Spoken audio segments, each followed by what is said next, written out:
تو راسته بازار ماهی فروشا، غروب شلوغ بندر، ازدحام، داد و ستد، عربده های بلنده ی شهر، مرطوب شرجی، غرق مردانه ی سرزمین پر از رشه و جنگ، تو عرصه تنگ از همدیگه یه تور سید جمعی با اتصال مردن، گره های فردی از افتخار محکم و شکار تؤمن،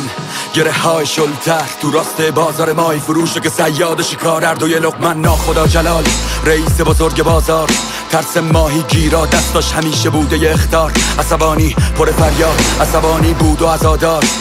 سیاه بود از زخم، داد زد بیا تو اصل. به تو نگفته بودم که مرزت تو بپا،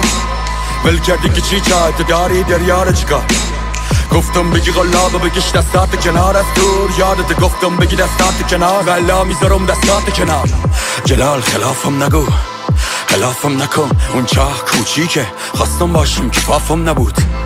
تازه تو به ما حرام به تو واجبه کی دریا سند گرفته هستن کی شیشتانگشو داده به اسد، این دریا ناموسته، کوری نور فانوسته، کوری هنو به ولا هنو زبون جاسوسته، کور میکنید صحرا رو از رسیدن به ساحل فردا، میوه کوس از سوقاتتون اگه بگیرید درخت دریا رو.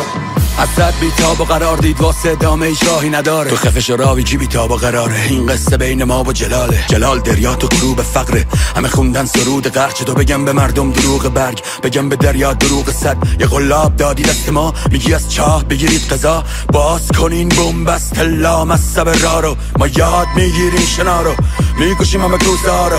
سیاه کردی روز ما رو جلال. اسد نمیبینی آماجه حمله کوسر پاداش، بدیم به دندونای تیز، ساحل بدیم به تاراج، تو چه میدونی که پنگ کردی دور تو همرم که خبر کردی، اون راوی کی بود که قد کردی، بس یه لحظه با کی صحبت کردی، من خالق تونم، خالق مو جلال، این دیوانه که پاسف کرده به قتل مو واسه ادامه شعر جدیده با کشته که وابشه دریا، یعنی من عاملم، بله خودتی عامل مو، میندازیمت توی دریا، خودت آماده بکن واسه شنا، دست و پا میزنم تو این دریای بی ساحل، نمیدونم کجام و ساحل از کدوم راهه، نگه میدارم باز چشمای بی جونم و من تو این دریای بزرگ شنا نمیدونم، دست و پا میزنم تو این دریای بی ساحل، نمیدونم کجام و ساحل از کدوم راهه، نگه میدارم باز چشمای بی جونم و من تو این دریای بزرگ شنا نمیدونم. تار با تار، تار با تار، تار با تار، تصویر پشت قبار، یه بچه فشار میده سینم و آب میزنه بیرون از دهنم با گیجی و مات، میگم تو کی هستی میگه حسار، بعد میره کنار، پا میشم میبینم زیر چشاش کبوده یه قلاب توی کیفشه باش، میره به سمت مرداب، میپرسم اسم تو چی بود، دوباره میگه حسار. من بچه اسدم،